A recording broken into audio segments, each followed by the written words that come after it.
Hi, I'm Keith Ogorek. I'm really glad you're going to spend some time watching the webinar, Creating a Writing Project Plan. In part one of this webinar, we're going to look at identifying your goals. We're going to help you understand why it's important for you to identify your audience. And we're going to make sure that you understand the nuances and understand your genre. So let's get started.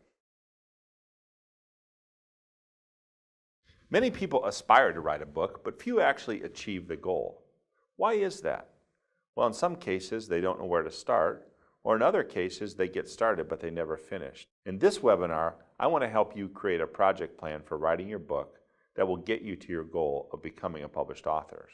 There are three things that are important for you to consider. Number one, identifying your goals. Number two, identifying your audience. And number three, knowing your genre. So let's take them one at a time. The first step in creating an effective project plan is identifying your goals. A key question you want to ask yourself is, who do you want to read the book? That's important because it will help you have a picture in mind as you're writing the book of who ultimately might be your customer. Secondly, what is your motivation for writing your book? If your answer is, I just want to make a lot of money, you'll find that you won't be successful. What you need to do is understand clearly what impact you want to have in people's lives as a result of your writing. And the third question, how will you publish your book? In our webinar, 6 Tips on How to Get Published, Part 2, we addressed this question in much detail. We explored the 4 different paths to publishing that exist for authors today. And I would encourage you, if you haven't watched that webinar, to go back and watch it. I think it'll answer all the questions you have with respect to which is the best path for you to publish. Now, the second key part of creating an effective plan is identifying your audience. Think about it this way. Who is the person that you picture is most likely to read your book? For example, if you're writing a romance book, chances are it's not going to be an 80-year-old male who's going to read your book.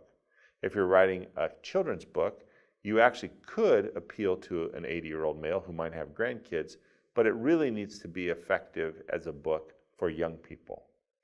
Narrow your audience by thinking about what makes your book unique. In other words, why would they want to pick up that book and read your book? Avoid what I call the everyone mistake. Too often I ask authors, who is the audience for your book? And they give me an answer like every man, woman, and child on this planet. Now, while that's an ambitious goal, it's unrealistic, and it really doesn't help you focus your writing or focus your marketing once your book is complete. Once you've identified your goals and identified your audience, the third step is to know your genre. Your book's genre is part of your book's identity, both to your readers and to the bookstores that are going to be selling it. So consider the basic guidelines for a few popular genres. For mainstream fiction, you want to make sure that your story is accessible to people across all age groups and gender lines. Manuscripts for mainstream fiction are usually between 60,000 and 90,000 words. And they must have an appeal for everyone, or if they're going to be considered mainstream. The one thing to keep in mind, though, is there is a high level of competition for this area and this genre. So if you're going to write a book, make sure it's the best book it can possibly be. A second category for you to consider is memoir. These are books that are centered on personal life stories. Memoirs in many cases are written like novels, but they are not fiction. Their length may vary from 60,000 to 100,000 words, but for a first-time author, usually around 75,000 words is ideal. Memoir authorship requires you to say what you have never said, a scary but in some cases liberating experience. Depending on what your story is, you may want to consult legal counsel so that you don't put yourself in a situation where you are creating any libel or slander. But if you have a compelling story that you want to make sure gets preserved for others to learn from and share, a memoir is a great way for you to do that. A third popular category is romance. This is typically aimed at women and teenage girls.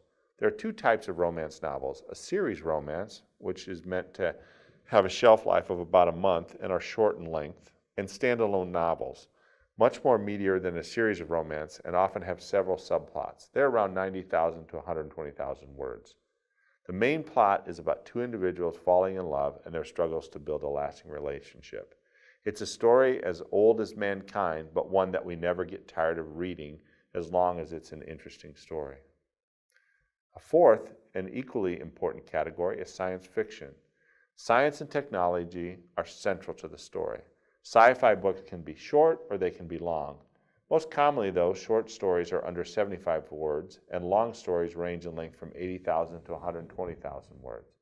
Bending of scientific laws is allowed, but if bent too much, the story becomes fantasy and not science fiction. There are 6 popular subgenres in science fiction: post-apocalyptic, military sci-fi, first contact, cyberpunk, time travel, and space opera. Understanding the nuances of each of these genres is important as you begin to think about identifying and connecting with an audience. Another big category is fantasy. This contains some intricate and involved plots, often including magic or supernatural phenomenon that take place in unrealistic places. Most manuscripts have about 100,000 words, but are known to also be a bit shorter or much longer. Extremely long manuscripts can be difficult because for first-time authors, it takes quite a skill to write a very, very long book that holds the reader's attention. Long manuscripts are usually from people who've written books in a series as they build an audience and reader base. Fantasy also has subgenres like science fiction does: high epic, urban, historical, slipstream, traditional, comic, and contemporary. Each of these subgenres actually attracts a particular audience. So once again, it's important for you to understand where your book fits, not only in the mind of the reader, but where a bookstore might stock it. Another category is thrillers. Thrillers have huge stakes and are rife with apprehension, creepiness, and violence. These novels generally run up to 120,000 words in length and are read by men, women, and teens. The solution of a thriller is not for the satisfaction of solving a puzzle, but for an energizing release of the high tension created by the story. Subgenres for thrillers include psychological thriller, crime thriller, technical thriller, medical thriller, romantic thriller, and legal thriller. Once again, it's key that you understand where your subgenre is when you write your book. Well, that concludes part 1 of creating a writing project plan.